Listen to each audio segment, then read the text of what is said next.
ओम ओम ओम विश्वानि देव सवितर्दुरितानि परासुव यद्भद्रं तन्नयासुव।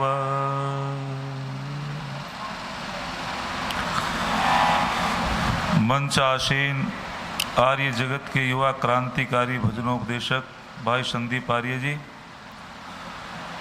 आर्य जगत के वेदों के प्रकांड पंडित निर्मल शास्त्री जी, इस मंच का बड़ी ही कुशलता से संचालन कर रहे हमारे रमेश चंद आर्य जी, आर्य समाज के प्रधान विजय सिंह आर्य जी, सत्येंद्र मोहन कुमार जी संरक्षक, बलबीर सिंह आर्य जी, महेश कुमार आर्य जी कोषाध्यक्ष, श्रीमती नवकिरण भाटिया जी वरिष्ठ प्रधाना, श्रीमती अनुराधा आर्य जी प्रधाना, श्रीमती सरिता आर्य जी मंत्राणी, श्रीमती इंदु काम्बोज और हमारे बहुत ही प्रिय अनुज भराता दीपांशु आर्य जी, जो आर्य समाज के लिए समर्पित है। प्रतिदिन घरोंडा से चल कर के यहाँ इस कार्यक्रम को रिकॉर्डिंग के माध्यम से प्रसारित कर रहे हैं और हमारे ही बड़े समर्पित हैं आर्य समाज के लिए। हमारे जनपद के हैं भाई रविंद्र आर्य जी, जो भोपा मोरना से बहुत प्रातःकाल सायंकाल बताओ जी आपको क्या आवश्यकता है वो मुझे बताओ, बहुत सेवा कर रहे हैं। और हमारे बीच में सोहनलाल जी, हमारे बीच में धर्मचंद आर्य जी, और जो यहाँ बहुत समर्पण भावनाओं से लगे हुए हैं बीरबल आर्य जी, ओम प्रकाश आर्य जी, अर्जुन कंवर आर्य जी और बलजीत सिंह आर्य जी, हम सभी का अभिनंदन। और हमारे बीच में प्रोफेसर आनंदपाल जी, मैं सभी का इस मंच की ओर से अभिनंदन करता हूं, स्वागत करता हूं।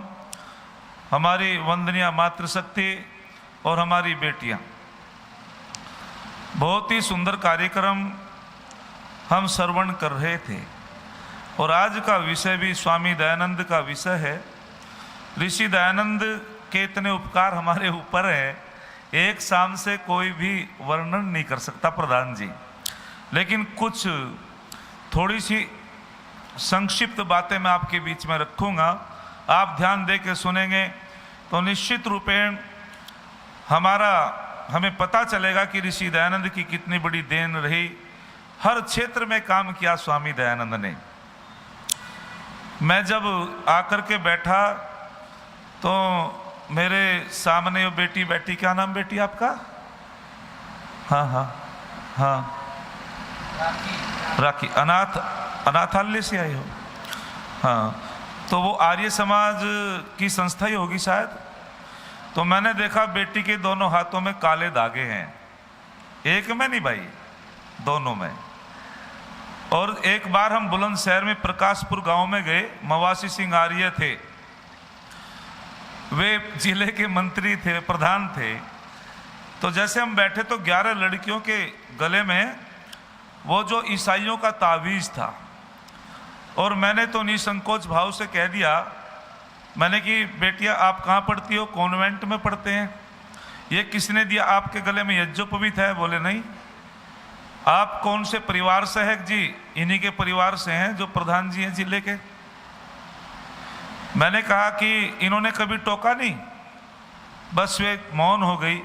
किसने दिए तुम्हें ये ताबीज, जो वो माला दे रखी थी ईसाइयों की? मैंने कहा इनको उतारो। उनको उतार करके फिर लगभग 31 लड़कियों का उपनयन संस्कार हमने किया। तो मैं और वहां संकल्प दिलवाया, अरे हम अपनी वैदिक संस्कृति को छोड़ करके और हम विदेशों के गुलाम होते जा रहे हैं।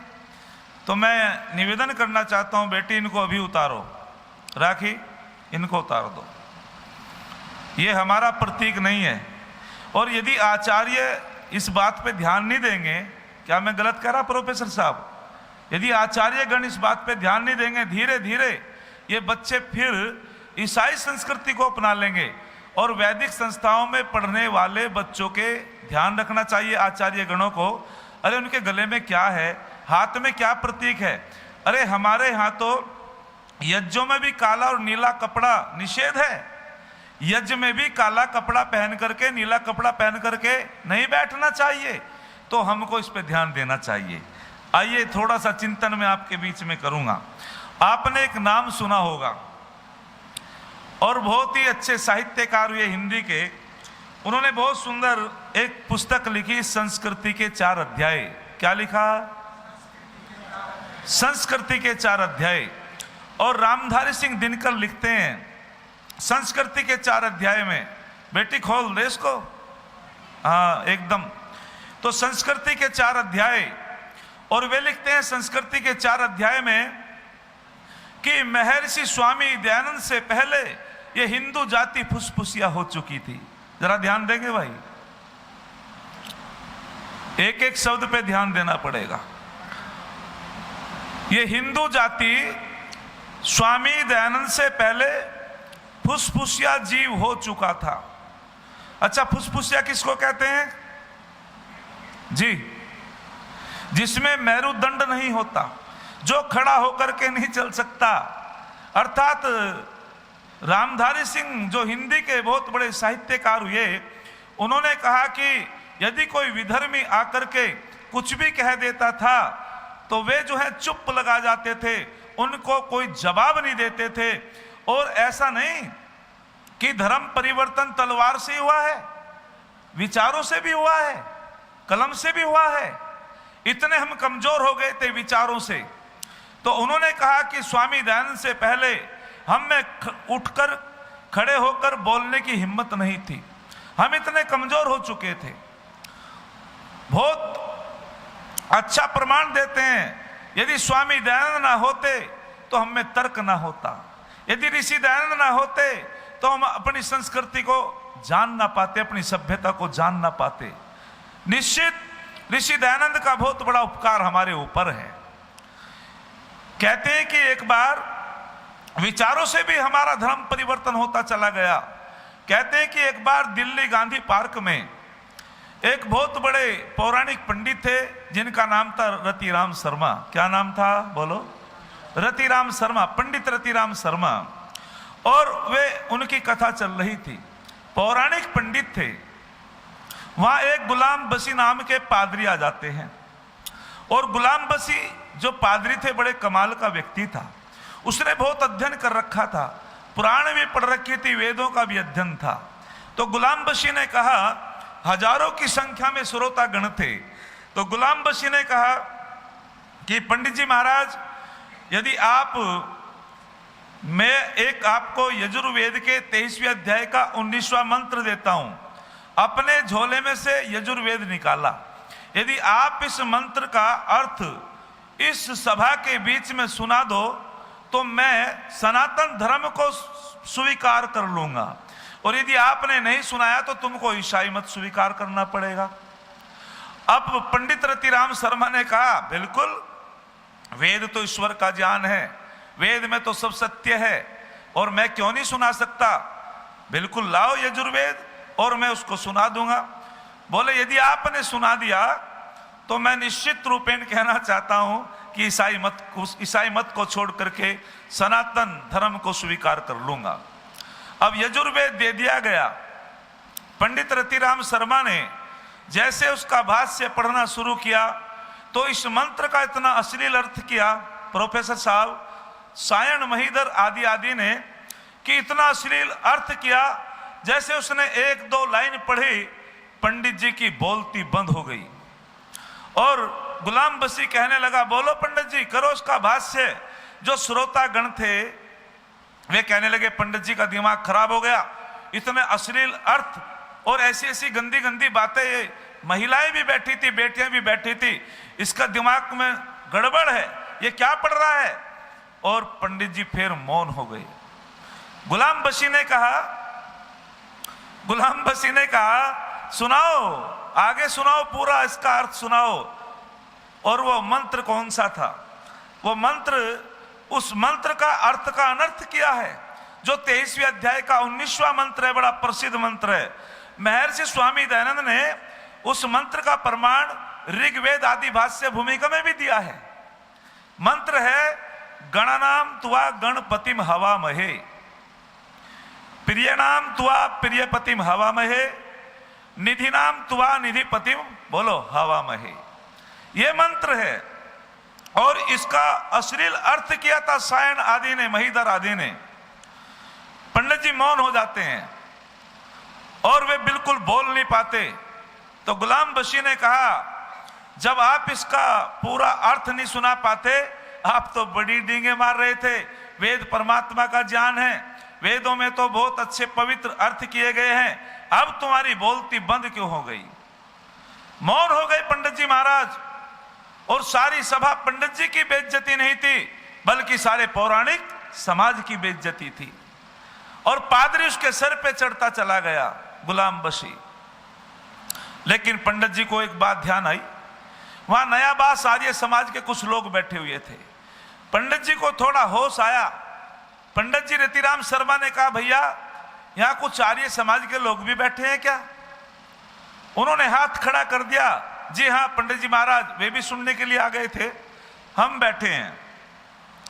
बोले तो तुम तुरंत जाओ और नयाबास आर्य समाज से महर्षि स्वामी दयानंद का जो यजुर्वेद का भाष्य है उसको लाओ। वे तुरंत दौड़ करके गए। वहां मान सम्मान की बात थी, वहां केवल पंडित जी की हार नहीं थी, वहां पौराणिक जगत की हार थी, वहां सनातन धर्म की हार थी। और वो पादरी उनके सर पे चढ़ता चला गया। स्वामी दयानंद का यजुर्वेद का जो भाष्य था उसको ले आए।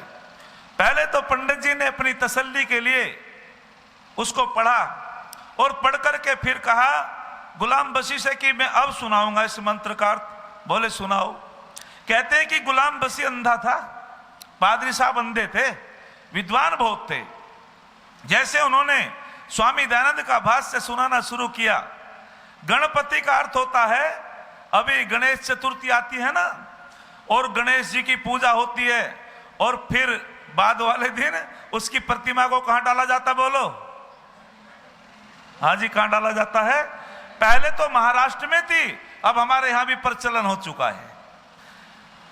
मैं आपसे एक बात पूछना चाहता हूं, अब आगे नवरात्रे चलने वाले हैं और हम दुर्गा माता जी की बड़ी पूजा करते हैं, दुर्गा माता जी को खुलाते हैं, पिलाते हैं।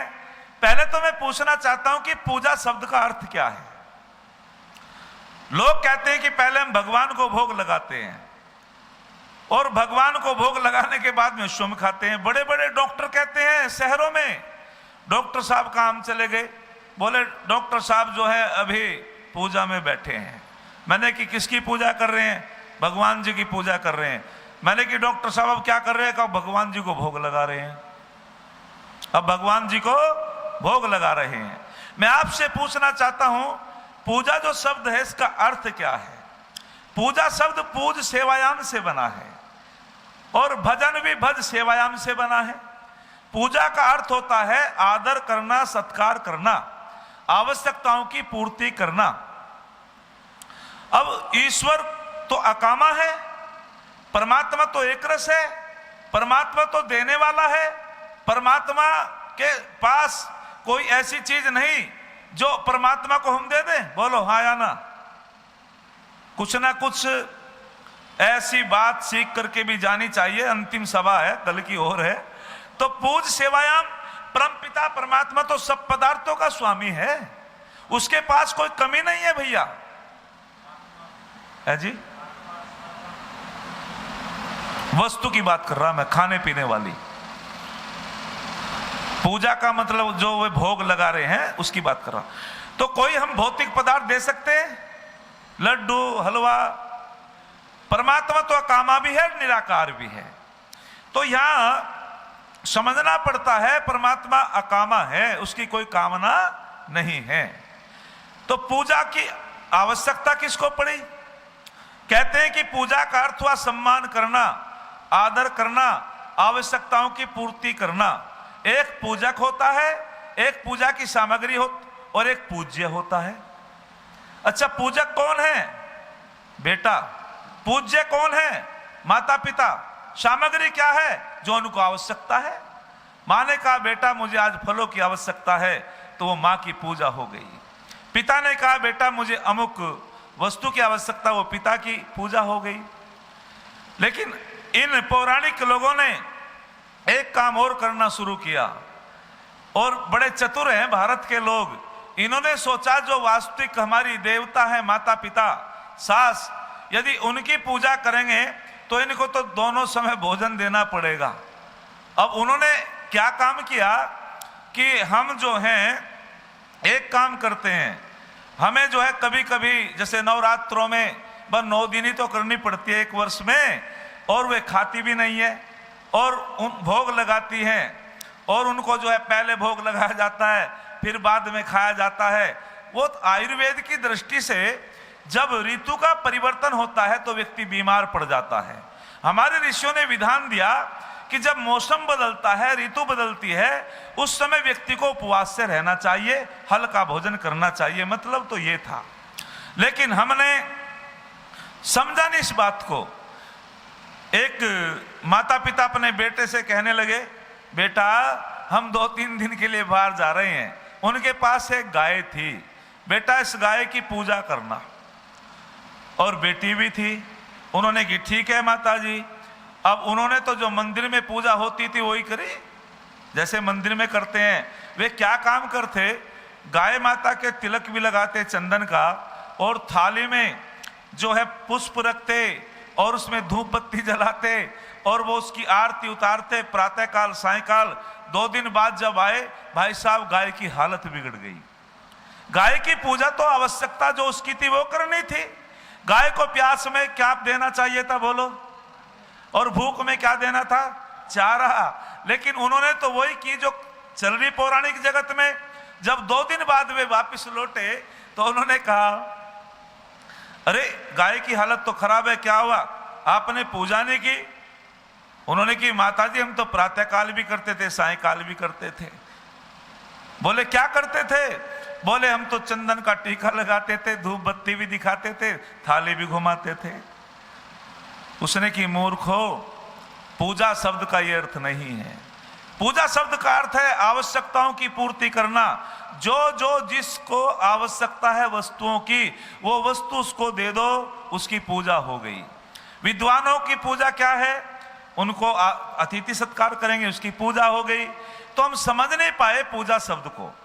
पूजा शब्द का मतलब है अपने माता पिता की जो भी भोजन आदि से तृप्त करना, वो उसकी पूजा हो जाती है, तर्पण हो जाता है। जीवित माता पिताओं की श्रद्धा से सेवा करना श्राद्ध हो जाता है। विस्तार में मैं नहीं जाता। स्वामी दयानंद ना होते तो हमें इस तर्क का पता ना होता। वारे वाह स्वामी दयानंद, आपने हमारी आंखें खोल दी। स्वामी जी ने प्रमाण दिया कि जीवित माता पिता की श्रद्धा से सेवा करना श्राद्ध कहलाता है। मृतक का कोई श्राद्ध नहीं होता है, कोई मृतक का श्राद्ध नहीं होता है। अपने बड़ों को भोजन आदि से तृप्त करना तर्पण कहलाता है। मरने के बाद किसी का तर्पण बोलो नहीं होता है। तो मैं उसी बिंदु पर आता हूं। तो उन्होंने जो है कहा कि सुनाना शुरू कर दिया उस मंत्र का भाष्य, और जब सुनाना शुरू कर दिया तो गुलाम बशी कहने लगा रुको रुको पंडित जी महाराज रुको। बोले क्या बात हुई? बोले जो यजुर्वेद आप पढ़ते हो उस यजुर्वेद के भाष्य, उसके मंत्र के अर्थ को बताओ जो पढ़ते हो आप। ये तो दयानंद का है। तो पंडित जी ने कहा स्वामी दयानंद का भाष्य है। बोले जो सायण आदि का भाष्य है उसको पढ़ो। तो पंडित जी महाराज कहने लगे कि दयानंद भी तो हमारा है। हाँ जी, दयानंद भी तो हमारा है। सनातन जो ऋषियों की परंपरा है, उन्हीं परंपराओं में से तो ऋषि दयानंद है। तो पादरी साहब कहने लगे जब तुम कहीं फंस जाते हो तो दयानंद को याद करते हो, और वैसे तुम दयानंद को गाली देते हो, नास्तिक बताते हो, और कहीं आर्य समाज के सत्संग में भी नहीं जाते हो। जान किसकी बची, इज्जत किसकी बची, बचाने वाला कौन था? स्वामी दयानंद। ऋषि दयानंद के माध्यम से हमारा सम्मान बचा। और फिर पंडित जी महाराज कहने लगे, होश आ गया पंडित जी को, फिर कहने लगे, सुनो, ऋषि दयानंद तो हमारा है, आर्य समाजी भी हमारे हैं, हम तो कैंची के दो सिरे हैं, अर्थात जब खाली चलते हैं तो कोई दिक्कत नहीं, और यदि कोई बीच में आ जाता है तो उसको काट के रख देते हैं। दयानंद हमारा है और हम दयानंद के हैं। वारे वाह स्वामी दयानंद, यदि तू ना होता तो निश्चित रूपेण वे सारे के सारे प्रोफेसर साहब ईसाई बनते, विचारों के माध्यम से ईसाई बनते। एक उदाहरण और मेरे ध्यान आया, स्वामी दयानंद का कितना बड़ा उपकार है। कहते हैं कि एक पंडित नीलकंठ हुए, और पंडित नीलकंठ भी वो बहुत बड़े विद्वान थे पौराणिक जगत के। उन्होंने महाभारत के श्लोक